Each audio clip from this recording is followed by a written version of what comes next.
What is up, bros? Josh here, and today's video is another ranked battle, but another good teaching opportunity that I like to kind of show you guys, and this one is from the Destroyer point of view. We had a video a couple days ago called YOLOing with the Brain, which is from the Jean Bart, a battleship point of view, and this is another good teaching opportunity that I like to bring you guys and kind of explain what I'm doing, the reason behind it, and hopefully it helps you get into positions that you can use these kinds of tools and information to help you win games, especially when it comes to ranked battles with the arms race mode.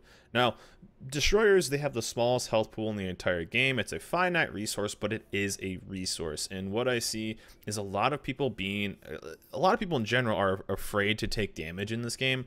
And that's something that you can really use as a weakness against players, and that's people that just are afraid to be aggressive. As you can see in this game, it's 1v1 DDs, but they do have two radaring cruisers, so that is something that you have to be ready for. Obviously, they can run nearly over a minute of pure radar if I'm within their range, but I'm not going to be scared about going into the middle of the map just because they have two radar ships. We have radar ships as well, so we kind of have to counter them out one by one. So as you see, I have the Seattle behind me, just off of this corner, and we have some battleship cover. So what I tend to see is a lot of people really hiding and being afraid to take damage. As we all know, we always have those battleships that are 20 kilometers away, full life, last few minutes of the battle, and that's a different thing. But especially with destroyers, I see a lot of people who are really afraid of getting close to anything or really getting into the fight. Now, the Jutland does have a long duration, short range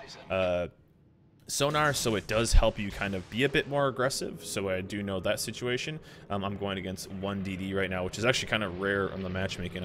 There's been a lot of high DD games when it's come to this season of ranked battles, but so I can be a little bit more aggressive, but still I'm not going to be afraid to take damage. I'm always willing to trade the majority of my life pool, if not all of it, but the majority of my life pool, to get a kill on any kind of ship. Because what you want to do in this game mode is there's a big snowball effect, and that snowball effect is once you lose one ship, basically you can slowly tighten down the effects of the team, kind of pinch them in, and then getting a gun off the board is just so important when it comes to it, especially a 6v6 mode. But as you see right now, I spend the majority of games in the middle of the map, and what I'm trying to do is 1, spot torpedoes, 2, spot ships, 3, try to contend against the DD, and if I take damage, I take damage. So that is just kind of the thing we're going to be talking about. Also, keeping an idea of where buffaloes are, where the radar ships are, where the DD is. Obviously, the DD and I are kind of keeping each other in check right now because of situations of us holding down basically the middle, and we're waiting for the second buffalo. Now, normal spots for buffaloes have been here, which their buffalo is a tad off to the side. Here is a normal spot for buffalo, and sometimes you'll see buffaloes go all the way around. So there's only a few spots that a buffalo probably is going to be. We haven't seen the second one. We do see the switcher, and I will snag the middle part.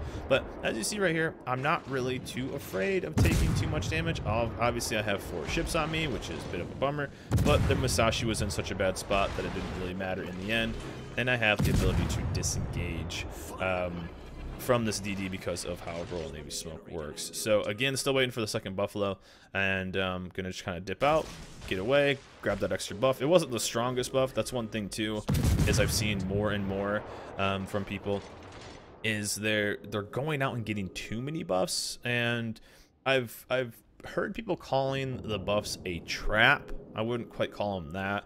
There are certain buffs.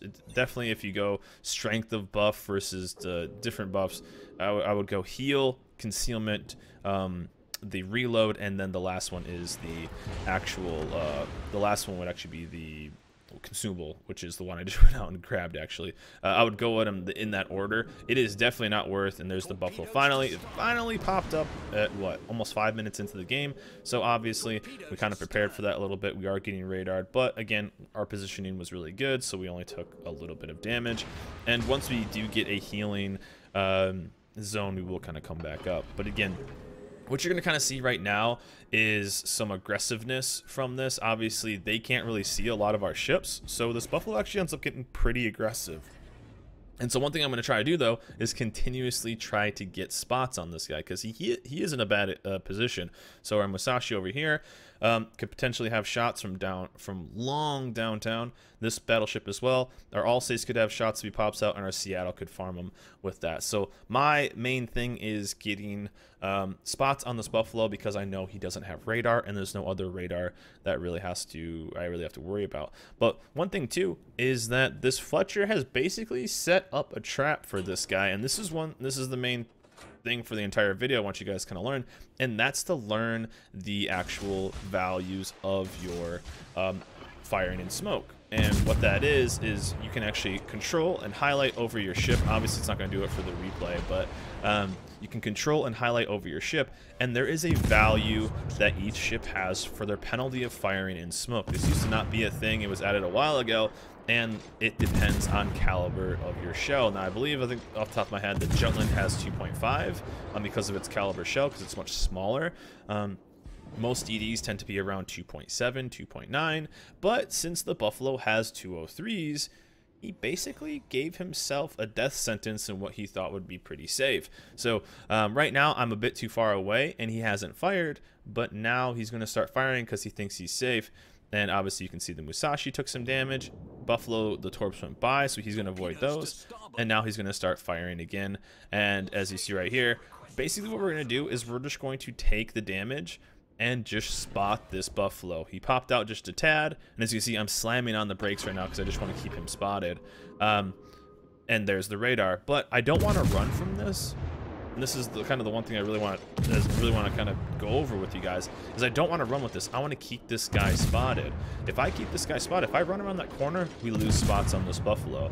But if I stay here and just take this beating for whatever it is, we're going to lock it in because he's going to continue to fire. I think his spotted in smoke is around like 7.5, 7.6, something like that. So with us just taking a couple thousand extra damage right here, 3, 4, whatever it ends up being, I don't even know. We actually got a kill. That is such an important thing to learn and to be aware of, is what your firing in smoke is. You'll even see me, and again, we play all these games live on stream. You can come ask questions and whatever on twitch.tv/mejosh. Come hang out. We do them all live. This is something you'll actually see me being in situations, especially with even this ship, is there's a guaranteed proxy spot of 2 kilometers. That's a guaranteed. And if you run the target acquisition module on your ship, it goes up to 3. Although most of the time, that's not usually a good trade-off because you want the concealment module. But other than hydro, the only way to hydro and radar, I guess, the only way to get spotted in smoke outside of those is by firing in smoke, because there is a penalty now. Battleship, and it's all based on caliber, so obviously battleships are going to be spotted from a long ways away, cruisers kind of in the middle, destroyers relatively close. So that was one thing that he thought he was relatively safe, and probably thought I was going to back up because of the radar. Most destroyers would say, oh shit, that's a radar cruiser, I'm going to get away from that because that means bad news. For me, I meant that basically he trapped himself. So as long as the Alsace was there, as long as the cruisers were there to kind of support me, I'm willing to take 5, 6, 7, 10, 15k, because obviously we just got the healing as well.